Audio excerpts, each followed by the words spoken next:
basically, I was accused of being too serious most of the time. And in fact, that's generally true of me. I rarely smiled. I'm a good-natured person. But one of my buddies was like, Tom, why don't you open with something lighthearted? You know, something that the whole family would enjoy. And so what I thought I would do is play you track 99 from a CD that I'm producing next year. It should be out around Q4 2008 from the group Hacksaw Crew. You can actually Google for them. They release advisories. And I'm basically producing this rap group and writing their lyrics, but I get to be the star of the show on track around 96 through 99, where I cover classic Tupac songs as a squirrel. You ready? Shouldn't that be track Exos? All right. That's a Tupac song, covered by a squirrel. And the CD is going to be free. He's rolling in case you're curious. He's already made enough money. That's right. So, today, let's get down to brass tacks and let's discuss session management security issues. And can everyone hear me in the back okay? All right. Basically, what we want to talk about today is the nature of session management vulnerabilities. And I'm going to disclose what I think of as a new type of session layer attack. And of course, experts, we will argue over how new it really is, whether it's new or not, or just something old, but that's what we do in our little sewing circles. That being said, I'll present to you a vulnerability type that you probably haven't seen before. And then we're going to talk about the ways that session management vulnerabilities get detected.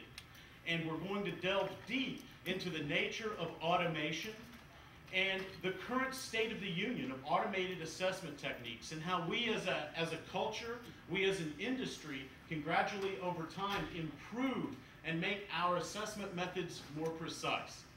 For those of you who don't know me, I'm Tom Stracener. I'm Senior Security Analyst for Synzic.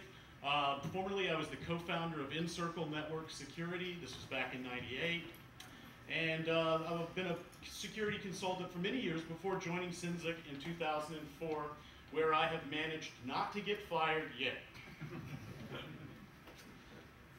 So, let us proceed. First off, we're going to talk about some security statistics, and this is from the quarterly trends report that I organized and put out from our CIA laboratories. Then we're going to look at some application layer basics, just so that we all have the firm footing and we're all on the same level. Then we're going to look at session management vulnerability types. I'm going to step through, and I've drawn a number of little pointless diagrams for you that just look cool. And then we're going to look at session poisoning, the type of session layer attack and new application layer attack that I'm talking about. I'll show you a proof of concept exploit and one instance of a vulnerable server. Along the way, of course, I will show you a financial banking app that had session problems and was easily hacked. And then finally, we're going to talk about a very specific methodology called reverse benchmarking. We are going to talk about this at the end, because it really is where we discuss how these vulnerabilities get detected and what this reverse benchmarking methodology is, why that as an open source project going forward, it's going to help make our security tools more precise. So let's do it. First off, one thing that's interesting to note is that application layer vulnerabilities hover around between 65 and 72% of all vulnerability volume on the mailing list. So if you subscribe to BugTrack, you subscribe to Full Disclosure, you subscribe to the Web Apps mailing list, about roughly 70% of the vulnerability information that you get has to do with web applications. The other remaining percent targets things like SMTP servers, FTP servers, different types of messaging clients, whatnot. The relevant information is that this shows a trend that's been going on since early 2006, in which application security has been the focus of the research community, and I also think the focus of the underground community, because there's a lot of bang for the buck when you're hacking applications. In terms of vulnerability breakdown, and when you want to think about application vulnerabilities, around 80% of the total volume of all what I consider to be application vulnerabilities targets web apps proper, and the other portions target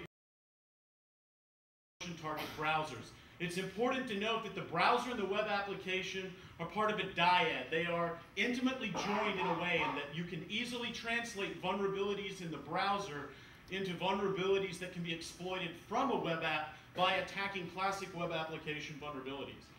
I won't spend much time here. This just shows you that the research community is really, and attackers in general, are finding vulnerabilities almost in equal proportions in all browsers. So it's really a myth to say that, oh, well, Internet Explorer is just the worst browser, because the evidence, the empirical data doesn't really support this conclusion. Attackers are going after everything. They'll find bugs in anything. So it's important, no matter what browser you use, to always update it.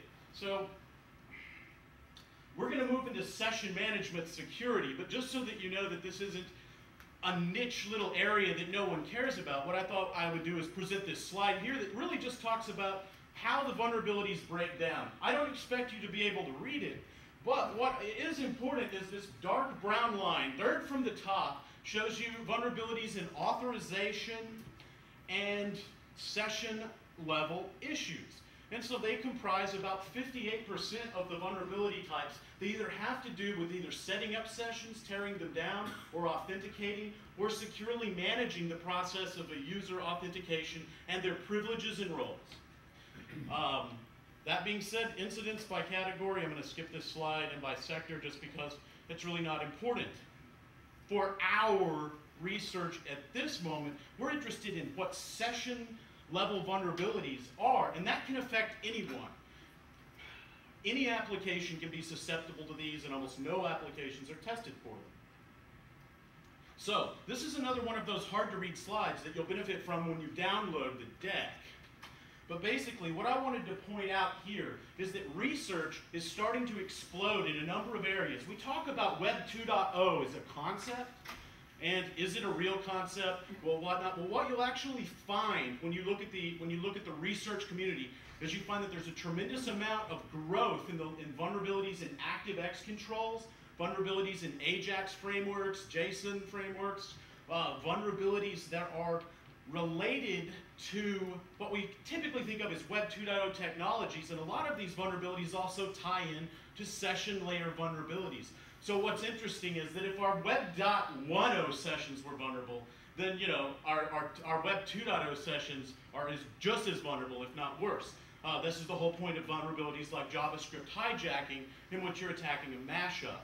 I won't go into that just because we don't have the time, but it's cool stuff to read about. So now, let's look at the anatomy of a web application, and let's talk about the application layer for a second. Now, first thing I want to point out is that the internet was not designed for security, with security in mind.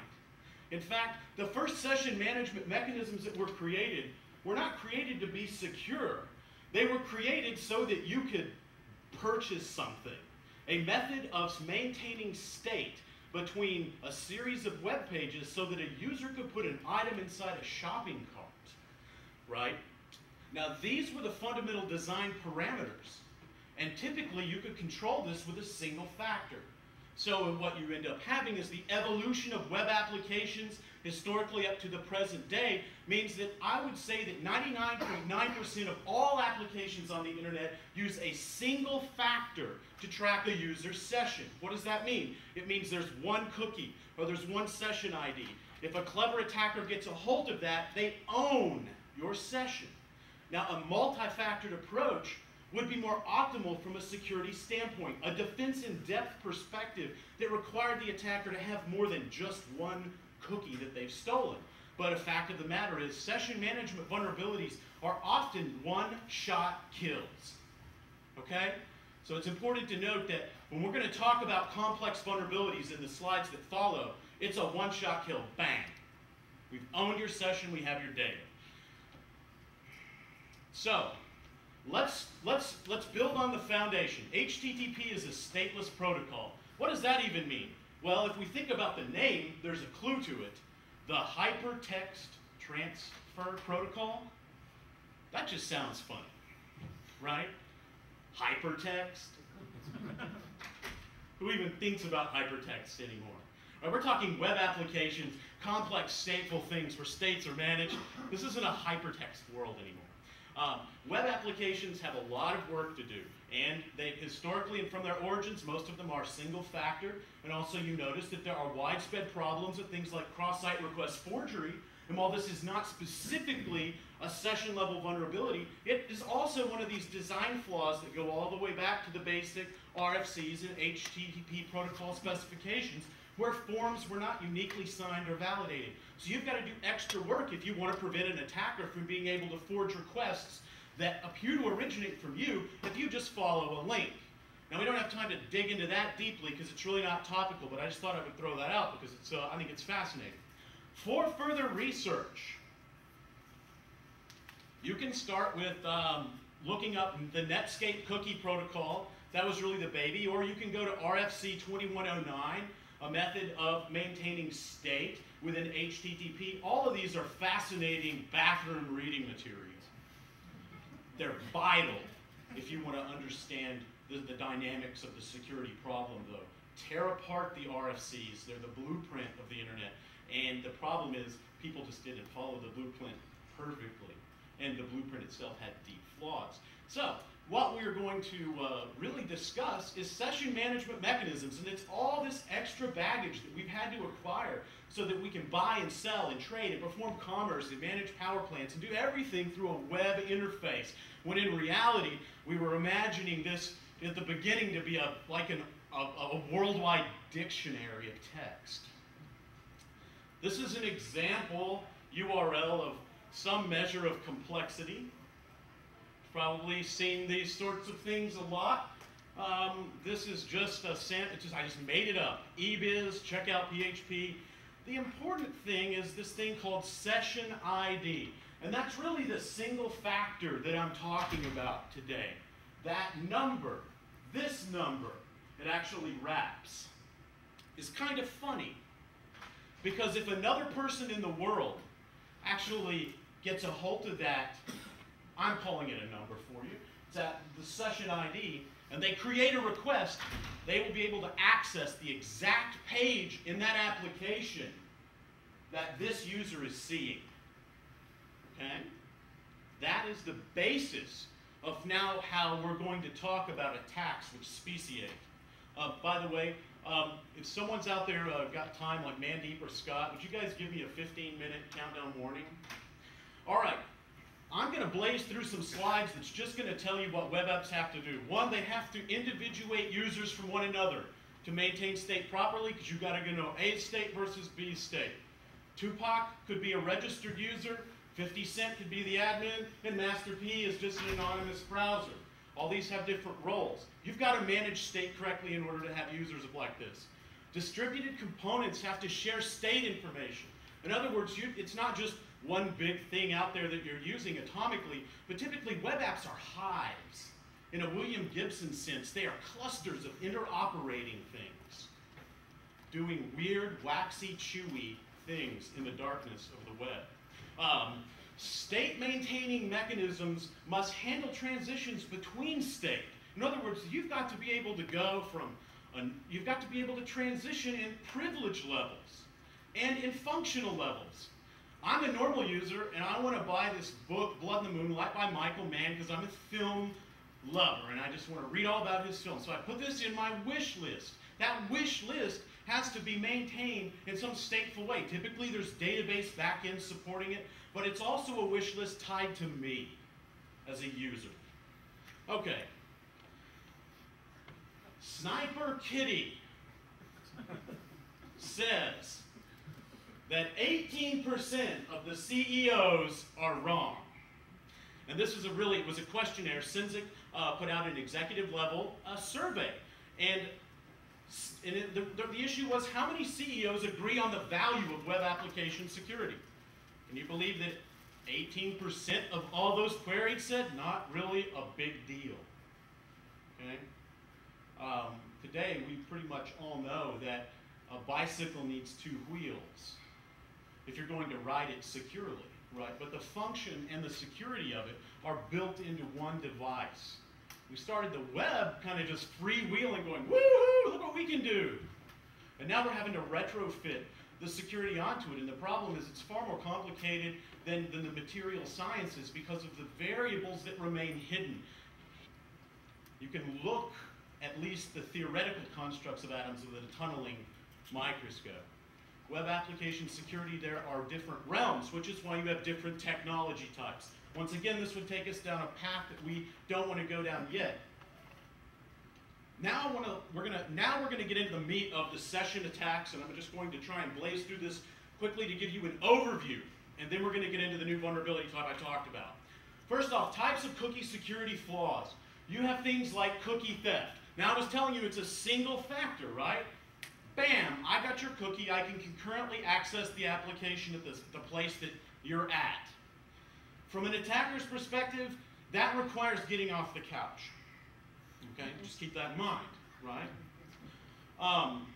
Because you gotta get it and do something with it now. Cookie tampering.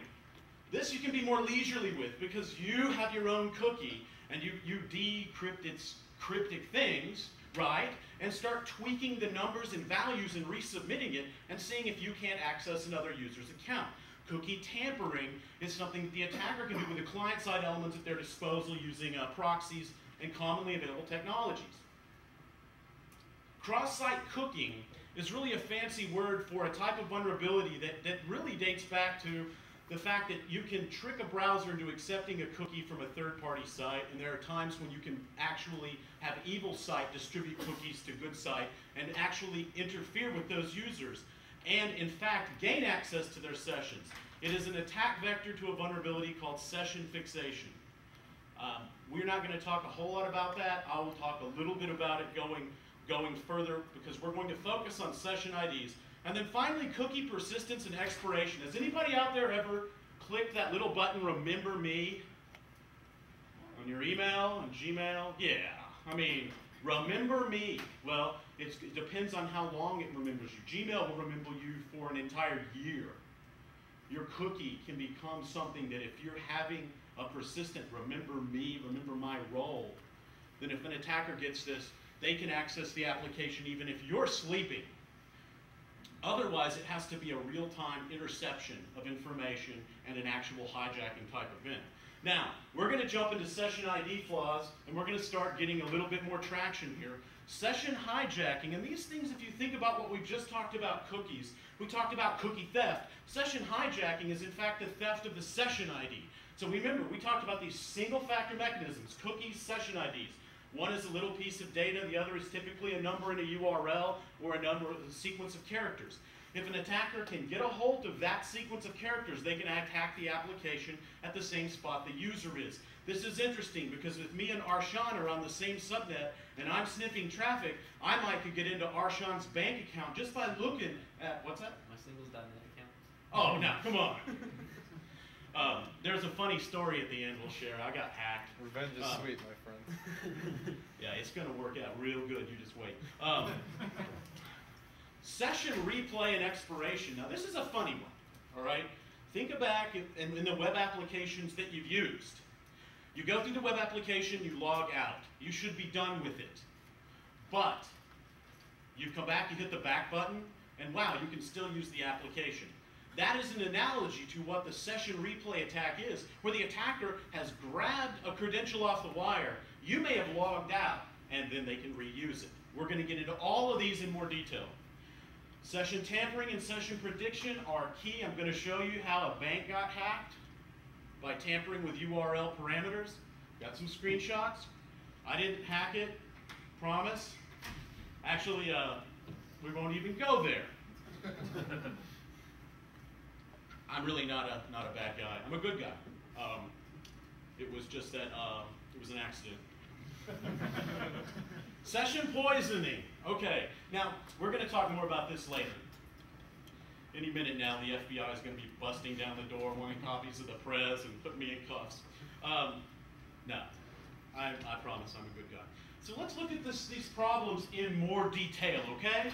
This is insecure session teardown. This is an issue with an insecure timeout. This session's not timing out. So session at S1, S2, this you have the same session token identifier. At L1, you log out. At S1, this token is reused. This allows the attacker to access the application. Replay attacks work this way. A session replay attack happens between the server and the attacker. Typically, the intermediary is the network. The attacker either is sniffing the network actively, or the attacker has access to logging software, web trim software, that they're looking where they found session IDs cached or stored in logs or in applications that are just simply logging where users have been and tracking statistics for the purposes of marketing, like web trends.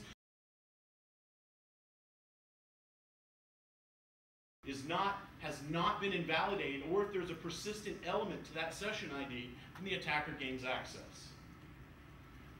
Session ID prediction. This is a nice one.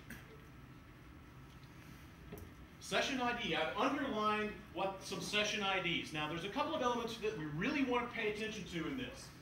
First is, there's some dots along the side, right through here. If you pick that apart, it's an IP address. It's a static element. It's spoofable. You can predict, if you can find out their IP, that element attached to the session doesn't offer much protection. The idea here is, though, is that a clever attacker is going to use a proxy or some sort of application, and they're going to start grinding through possible values, incrementing possible values, and seeing if they can gain access. James Bond style stuff. Except when your session ID is your account number.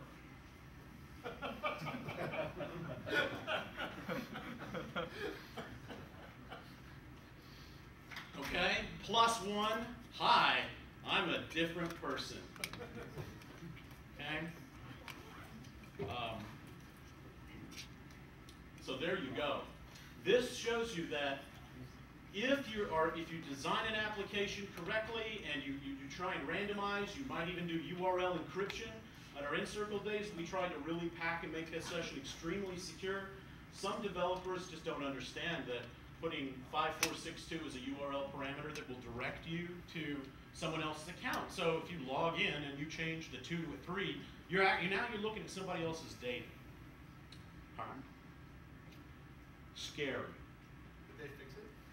Yes, they did. I reported to them and they fixed it. And, session hijacking. Once again, this is an attack that requires a perspective, either typically in real time. People often say that SSL is an absolute defense against session hijacking, but the problem with session hijacking is you can use JavaScript to redirect browsers, and so it's possible to actually just insert yourself into a secure session through certificate spoofing. The idea is the attacker wants the session ID so that they can access the application either usually concurrently with the user.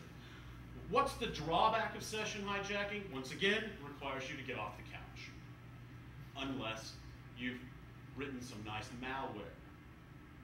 Now, in cross-site scripting, if this were to talk about that, I would be showing you how that there's some low-hanging fruit that can be used to spread botnets just infinitely. Session hijacking, though, believe it or not, is not that hard to perpetrate if you've got access to either the local network or you have access to another, let's say, servers that have the session IDs that are cached, or you can run, or you have access to an intrusion detection system log that you're running. The idea is to harvest session IDs through existing mechanisms or brute force attacks. What separates this semantically from a session timeout issue is if you're running a brute force attack live, a session hijacking attack is going to work if the user is concurrently logged in and you can take over their session or join it. Now, these are fairly complicated things just to blaze through, but I felt like I'd rather pack a dense presentation rather than something light. I am going to pick up the pace just a little bit. Here's the idea of session fixation. It goes between the server, the browser, and the attacker. Now, what the attacker wants to do is the attacker wants to send a user a particular request that then they reuse when they access a site. And that site will allow those credentials. certain server platforms have been vulnerable to session fixation attacks. They are more rare than session hijacking, but they do exist. And it's all based on how permissive a server is if you tell it who you are versus if you ask it to give you a session from it. Okay? Well and good. Okay. Now let's jump into the new type of vulnerability I wanted to discuss with you. And it's what I'm calling session ID poisoning. And all that this amounts to is you sign on to a web application and you're given a session ID. Now, you take this session ID and you don't change it at all, but you just, as we do in Texas, put a trailer hitch on it and put some malicious content on the backside, right? Simply speaking, you append malicious content to a valid session ID. You submit this, the server accepts it, and then when the server responds back to you, that session ID carries with it the same malicious characters that you appended to it. Now you see this happening quite often when you'll find it evident in the URL in the address bar, because you'll notice if you append some hazardous or some dangerous characters up there and submit, it'll get sent back to you, and you'll be traversing an application with actually a URL encoded exploit in your session ID. You set up these attacks by getting a user to click a link that points to an application that's vulnerable. What happens? Well, the idea is that the malicious content is going to piggyback on that session. The content is typically innocuous to the application itself. It's just reserving that malicious content that's been tagged onto the session ID function.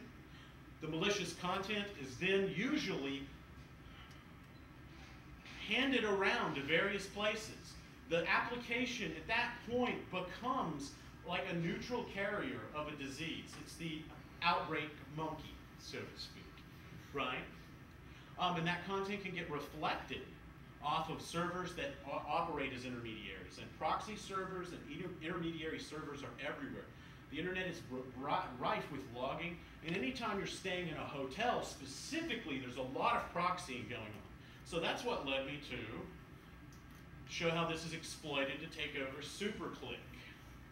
Now, I disclosed this vulnerability to them 3 separate times, never even responded and said thank you.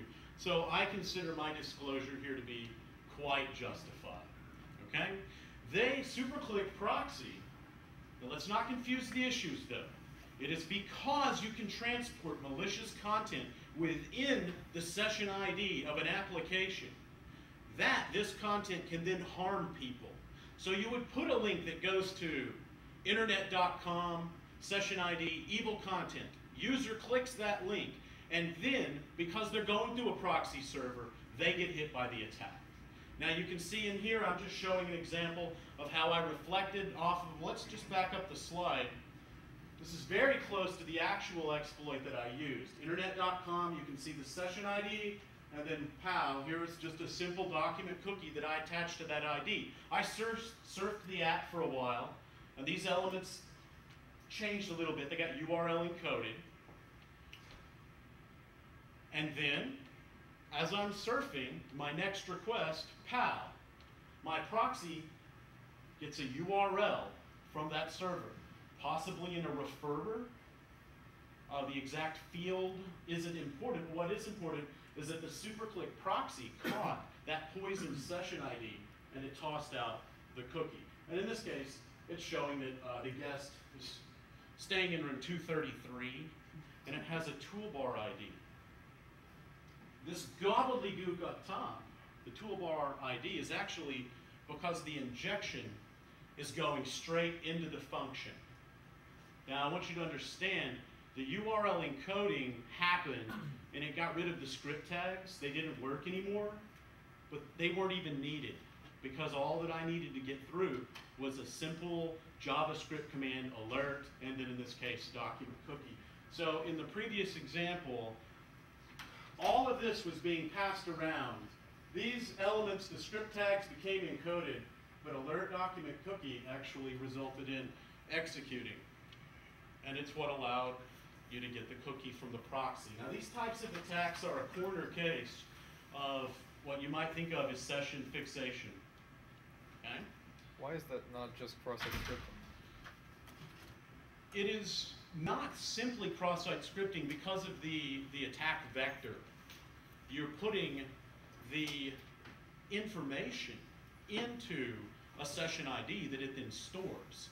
And in this case, it was PHP will store that character. So that's what when I mentioned today that as we as experts sit around and talk, we're going to say how new is it? Is it new? Is it not new?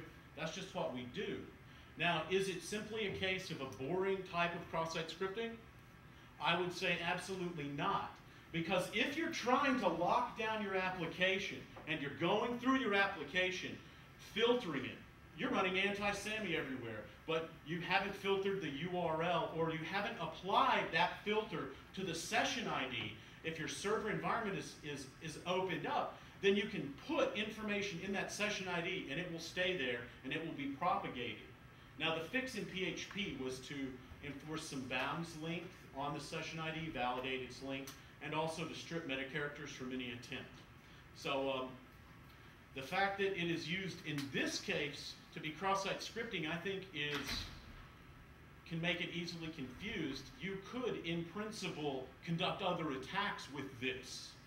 I haven't fully explored all of the options, but nesting certain URLs, cross-site request forgery, is also a possibility if the session ID length is not validated and that meta characters or whatnot are not included. But that will be a good discussion though, and for later. We can sit around and actually talk about this in more detail. Well, here's just a quick yes/no question. Would it be fair to say that it's an XSS, stored XSS vuln in the session ID? Yes. The session ID is the vector. Okay. Now, we're going to bolt into reverse benchmarking. We're going to blaze through this. It's important because now we're going to talk about session testing techniques. Manual penetration testing today has some serious advantages in the realm of looking for session management, privilege escalation type vulnerabilities. These are problems that can be solved most effectively by the human mind. That being said, humans aren't scalable in the way that automation is, right? So I'm a pro-technology person, and I believe that we should continue to refine our tools to make them more precise. Reverse benchmarking is a way of doing this. It focuses on false positive solicitation. In other words, it's a target application designed to cause scanners to blow up. Now we're going to apply this methodology to try and create and see where the weaknesses are in the session management and authentication and authorization testing capabilities of existing technology. Why do we want to do this? It's because by creating what we might think of as a road test or a crash test, you take the scanning capabilities of automated assessment of any tool or any solution that exists, and you're going to cause it, you're going to see where its faults exist. Now that becomes interesting only when you can put up a taxonomy. If we could begin to understand the phenomena of a false positive, which is a technical term, it means that I've diagnosed you with fatal cancer and you don't have it. Now, I diagnosed you with 3,000 diseases and one of them is real. You got to go get a second opinion, and that takes a long time. This is what reverse benchmarking does. These sorts of things don't ordinarily happen in the context of tool use, but we all know that false results crop up and are an issue, which is why this methodology was created. It is a type of passive reverse engineering. It facilitates a taxonomic understanding of false positives. I really have to thank Senzik for being supportive of me in researching this methodology. They've been behind me, but it's ultimately an open source initiative. Looking for members, we'll talk about that. You can think of it as understanding vulnerability detection methods and the faults, but really what we're doing is we're fuzzing the scanners. It's a way of fuzzing the detection mechanisms of existing scanners to expose coding faults and flaws. You might think of it as a type of aggressive QA. But as a matter of fact, it's the taxonomic categorization of false positives that makes this stand out.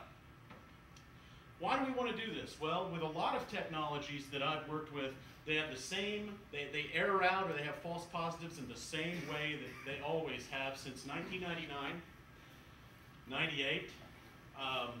Most testing mechanisms are stateless and have evolved very little. Synzic has a technology called Hailstorm. I've been involved with helping Synzic refine and make Hailstorm more stateful since actually it was mid-2004. And so I'm very proud of our technology because it is not a stateless testing mechanism. However, even this methodology is valued because it will beat up any kind of assessment device and help you to refine it by eliminating its faults. Let me show you some examples.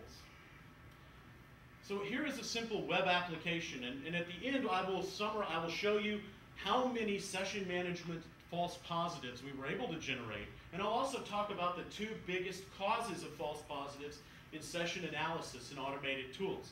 This is very hard to see. What I did do though is I have created a page, and what I want you to pay attention to is there's a little login form. This form points to nowhere. Okay? Just stuck a form with login. When you do follow it, you'll get redirected to a page that gives you one input field. Anything you input into this field gets spit back at you. Okay? And then this application contains the contents of Etsy password, the contents of boot INI, the contents of security critical system files. It contains directory listings. It contains all of these characteristics. It has a little tag in there that says logout, has a little tag that says session. When you scan it with a technology, you can generate massive false positives. In this case, there was over 50,000 false positives that were generated in a scanning time of 24 hours. Now think about if we could have a taxonomy of those false positive types, and as a community of vendors work together, right? As an open source organization, think of if we can eliminate much of this phenomenon. I found 13,000 high-risk security issues that were all false, and they were triggered by various characteristics. This is what open reverse benchmarking does. You use technology against it, and it fuzzes the detection mechanism and figures out the parameters in which you fail. So with Scanner 1, I was able to generate, of the false positive volume that was X amount, 14% of those false positives existed within session management mechanisms. So basically, I was able to expose 14% of their vulnerability volume itself were false results related to session information. The tool looked at a login form and thought, I've submitted the form and now I'm logged in. And I see this thing that says session ID, so I'm in session. Well, it's a stateless application, disconnected pages that just simply link to one another. There is no session. And so by creating a sort of situation where you can see how the scanner is actually trying to assume or test for particular vulnerabilities and causing it to fail, you can ultimately improve its assessment techniques. Scanner 2 that was benchmarked, 21% of the entire volume of vulnerabilities were related to session management and authorization authentication techniques. This was like 40,000 false vulnerabilities. The application itself is about 4 pages. We are working with the organization Owasp, not surprisingly. Dennis Cruz has given us our blessing to build reverse benchmarking as a methodology into Site Generator. We do need an organization, though, to help to understand and research false positives so that when they are triggered by the application, there's a taxonomic element to it that tells you why and how that it arose. And really, that's the goals of the project. Consequently, I did not run our own technology against this, nor present the results. Why would I? I'm creating an open forum community, and if we're going to do benchmarks, this is not a competitive type methodology, it's a methodology designed for research. right? So I'm not trying to tell you scanner 1 is better than scanner 2 or scanner 3, but what I want to tell you is that you can generate between 15 and 20% of the vulnerability volume that you're probably going to get is generally false positives when it comes to session layer issues if you're hitting an application like this. Why? Because our technologies, and we'll talk about, I'm going to talk about Hailstorm last, but typically our technologies are apt to assume that there are in-session parameters and types of in-session progressions between pages, when in fact they're undergoing a stateless progression. They've slipped out of state with the application being tested, or there simply wasn't a state to begin with. They've transitioned to a new part of the application where the same rules don't apply, yet it thinks that it's accessing a protected resource. These sorts of things. The point of the methodology is to ultimately understand session mechanisms. Now, and why false positives occur within those. This was a corner case application of it. Now, I will zoom. There's much more that we could talk about. I'm not going to dwell on that. What I will tell you is how Sensic tests for session management vulnerabilities, and we're going to step through a few things. This is not an advertisement. I help design aspects of Hailstorm that are not related to any of these functions. That being said, they're very interesting in the way they work because they will actively interrogate the session through a built-in browser. So you might think, why should we use a web browser to test web applications? Well, the web browser has all the mechanics that you need to understand the session innately. In other words, it's the same thing if you were going to use or automate, say, a web application QA test, and you were going to use, you wanted to use Internet Explorer to do your test, and then you simply wrote a script through Water to step through the application. What have you done? You've automated the browser with a technology. And there are benefits to that because the browser understands the application innately. This is the way Hailstorm tests for session management vulnerabilities, through substituting user cookies or tampering with session parameters.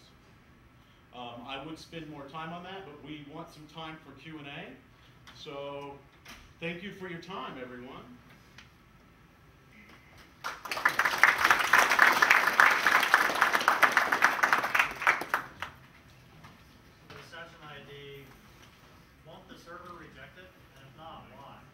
Well, it depends on what's handling the session ID. If it's a vulnerable version of PHP, then its session handling functions aren't bounded. In other words, it doesn't scan the session ID for length or meta characters, but it actually will allow you to put extra characters in that, and it will treat it as it's part of the ID. It would vary from platform to platform. On Sandbar server, Sandbar web server is out of the box vulnerable, but you can configure it to block or prevent the session ID from being tampered with.